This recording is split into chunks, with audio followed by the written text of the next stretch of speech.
She was never supposed to be the star. Born into a modest Missouri farmhouse with no stage, no spotlight, and no roadmap, Leona Williams grew up surrounded by music that lived not on charts but in daily life. Hymns at sunrise, fiddle songs under flickering porch lights. Before she was a teenager, she wasn't just singing along. She was blending harmonies and playing bass with men twice her age in bars she wasn't allowed to enter. She didn't wait for invitations, didn't chase fame with desperation. Instead, she let instinct guide her, saying yes to every mic, every stage, every late-night session that brought her closer to the sound she carried inside. Even when the odds were stacked, small-town girl, female artist, outsider to Nashville's tight circles, she pushed forward, quiet but relentless. There was no entourage, no PR machine. Just the music and the will to be heard. It was this raw authenticity that eventually caught the ears of those already entrenched in the industry, including one man whose name echoed across the country world. A man whose shadow would follow her for decades. But their first meeting wasn't about fame or spark. It was about lyrics. Hers. Words so sharp and honest they cut through the noise. What started backstage soon spilled into studios, onto stages, and behind closed doors. But from the beginning, one truth pulsed beneath it all. She was never content to simply be someone else's harmony. Even as the spotlight shifted and the story became shared, Leona remained more than a supporting act. She poured herself into every song, even the ones that never bore her name. Her presence on stage beside a legend was undeniable, but off stage, the cost of that presence grew heavier. Love and creativity twisted together in a tightrope walk that few noticed, and fewer still acknowledged. She wore the title wife the way some wear armor, necessary, but never quite fitting. In time, that armor cracked, revealing a woman not defeated, but disillusioned. The venues were bigger, the applause louder, but her own voice began to disappear beneath the weight of someone else's legacy. It wasn't a scandal or a betrayal that finally shifted her path. It was something quieter, more painful. A small moment backstage, a missed glance, a song dismissed without a word. That moment, like so many others, didn't make headlines.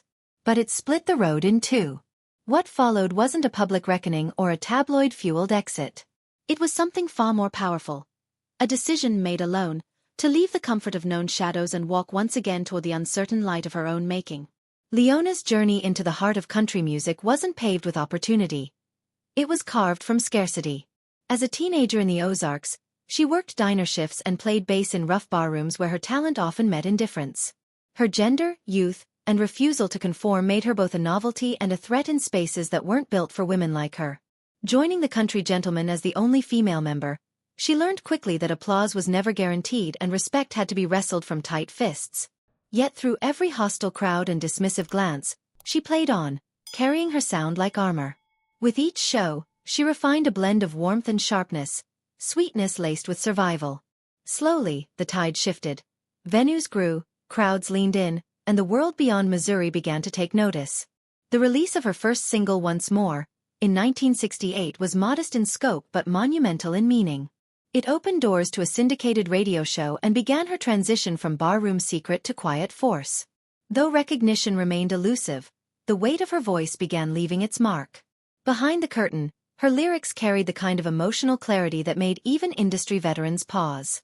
That's when Merle Haggard entered the picture. Not as a savior, but as a mirror. Their first meeting wasn't tinged with stardom or awe. Backstage in 1975, Merle found not a fan, but an equal. Someone whose words had already pierced his armor. She wasn't dazzled by his fame. He was disarmed by her honesty. Their connection sparked in silence, not spectacle, rooted in songwriting that spoke truths too heavy for small talk. Touring together came next, and Leona quickly proved she wasn't there to decorate the stage. She held her own in Merle's band, delivering performances that blended harmony with hard-earned grit. Her lyrics began shaping his set lists, slipping into his albums, often without credit. The line between muse and creator blurred, but Leona knew where her work began. They married in 1978, quietly, without headlines. But even in union, recognition evaded her. As Mrs. Merle Haggard, her identity narrowed while her contributions deepened. Within the band, acceptance was partial, often skeptical. Each night, she stood before crowds wearing the weight of both artistry and expectation, her name slowly fading beneath his. Yet she didn't break. Not yet. Over time, the music that once united them began to divide. Leona watched as her songs were absorbed into Merle's catalog, her voice becoming an echo rather than a presence. The applause rang louder for him, even when her fingerprints were all over the melody. She gave again and again, not out of submission but out of belief, in the music, in the love, in the idea that it would all eventually balance. It never did. Instead, the professional opportunities narrowed until her artistry felt like a side note to someone else's legend. Small dismissals began to feel like wounds, a song brushed aside, a melody overlooked, an idea dismissed without eye contact. The moment came quietly, a backstage slight in Tulsa, a song rejected without thought. That was the fracture that mattered.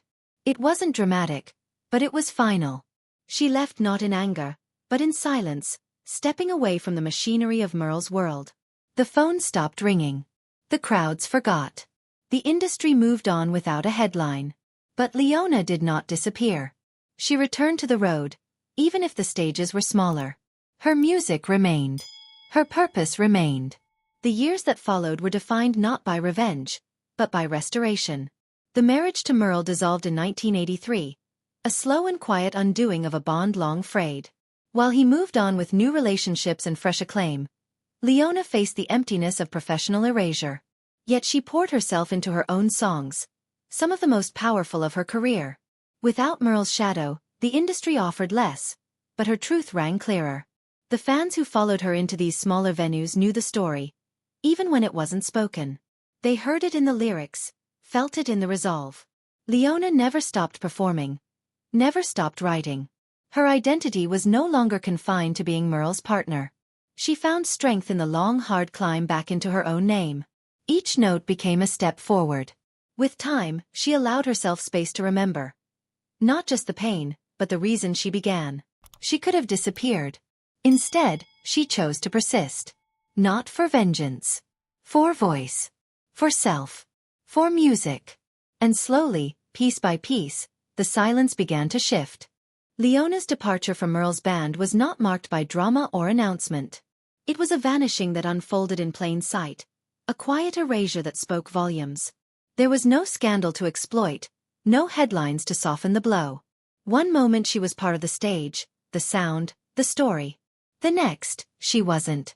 Her name faded from marquees, her presence dissolved from press releases, and the phone, once alive with tour dates and studio calls, fell still. The absence was loud in its silence. She hadn't just left a marriage. She had stepped away from a system that fed on her voice but never echoed her name. For an artist whose entire life had been tethered to the stage, this silence could have broken her. But Leona didn't shatter. She absorbed it. And then slowly she began again. No dramatic comeback, no glossy reinvention. Just the road, her songs, and those few who still listened. She returned to places that had always made space for her. Small-town stages, local fairs, old dance halls. These were not downgrades. They were sanctuaries. In those places, the applause was real, not rehearsed. Even when the industry turned cold, Leona's music never did. She wrote from the same place she always had, pulling from the marrow of experience. Her best songs came during this period, though few outside her loyal fanbase ever heard them. She performed without pretense, delivering lyrics that were worn but unbroken, shaped by the weight of what she had endured. People noticed, people who mattered. Not executives, not award panels, but artists. Young women in particular began seeking her out, not for gossip, but for guidance. Leona began to understand that her story had become something bigger than its heartbreak. It was a kind of map, gritty, incomplete, but real, for navigating a world built to silence voices like hers. Slowly, those once dismissed lyrics began surfacing again in conversations, tributes, and whispered credits. The scars of her past were no longer liabilities. They were mockers of survival. Still, she avoided bitterness. She didn't drag Merle's name through the mud, nor did she erase him. Their shared history remained intact, but no longer defined her. When they did cross paths later, on stages, in brief performances, there was no tension, just the lingering ache of things left unhealed. As she aged, Leona became more open, not louder but clearer. She began speaking about the invisible costs she had borne. Not as confession but as instruction. She told stories of being told to soften her voice, to conform, to step back so others could shine. She spoke of songs stripped of credit, of ideas taken and diluted, of the quiet ways women were erased while being applauded. The truth didn't come in waves. It came in fragments. A comment during a show. A story during a songwriting session. A lyric that suddenly meant more than it once did. And those listening heard her not as someone clinging to the past, but as someone finally owning it. She had spent decades being refracted through another's legacy. Now she was positioning herself as the origin, the author, the source. And it mattered. Not because it changed the past, but because it made space for others. Her story became a whispered anthem for women trying to hold on to their voice in an industry that asked them to trade it for exposure. And with every step forward, she reclaimed what had always been hers. By the time she reached her 70s, the music industry's temperature had changed just enough to let the past speak. Documentary filmmakers reached out. Indie labels explored tribute compilations. But Leona wasn't interested in performance for nostalgia's sake. Her life was still moving forward. She began gathering her old notes, rediscovering journals, lyrics scrawled on napkins, forgotten demos that still held power. She wasn't chasing a comeback. She was archiving her survival. A young fan's heartfelt letter served as the final push. It reminded her that influence wasn't about airtime or awards. It was about the resonance that lingers when everything else fades. So she told the story. In her own words. Without distortion. Without omission. It wasn't loud, but it was lasting. She didn't need revenge. She needed truth. And finally, the world was quiet enough to hear her. Leona never set out to rewrite history. She only wanted to tell it clearly, without embellishment, without bitterness, and without disappearing into someone else's shadow. Her late-life clarity didn't carry the sharpness of anger, but the steady weight of truth. Each performance became less about revival and more about presence. She no longer felt the need to compete with a version of herself that had been shaped by others. On stage, she stood alone. Not abandoned, but whole. Her voice, once softened to fit beside another's, now rang with full force. She no longer needed to explain the journey or defend the silence that came before. It had all led here. Her music remained intimate, marked by restraint rather than spectacle. Audiences weren't drawn by fame. They came for the feeling only her voice could give. The pain, the years of being overlooked, the quiet departures, they were not erased, but reworked into something lasting. Leona's legacy moved like water. Slow, strong, and impossible to contain. She began to turn her attention outward, not to chase visibility, but to extend a hand. Mentorship, once accidental, became deliberate. She spoke plainly to younger artists, especially women, about the old tricks and quiet battles still alive in the industry. Her advice was never performative, never vague. She shared the difficult truths, how credits vanish, how voices are softened, how expectations disguise erasure as opportunity. There was no self-pity in her guidance, only realism. She had lived the cost of being underestimated. Now she helped others avoid the same fate. Her openness didn't just offer protection. It gave permission to resist, to question, to own their space fully. With each artist she influenced, Leona's impact stretched beyond her own performances.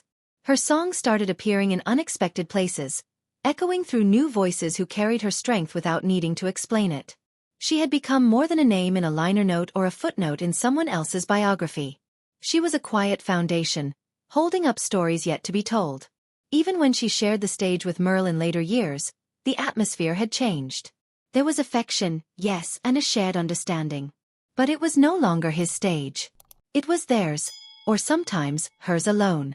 The wounds didn't reopen, because she had already stitched them shut. Their shared history held sorrow and respect, not blame. In those rare joint performances, the past shimmered faintly in the harmonies, but the spotlight no longer clung to him alone. Leona had made peace with the way things had unfolded. She didn't need grand gestures or public reconciliation. Her dignity came from persistence, from surviving the long middle where most give up. She didn't just endure. She outlasted.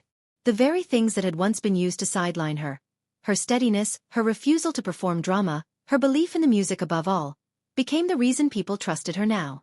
Leona had never been interested in spectacle. She had always chased the song, and that choice aged better than fame. Now, she performs only when she wants to.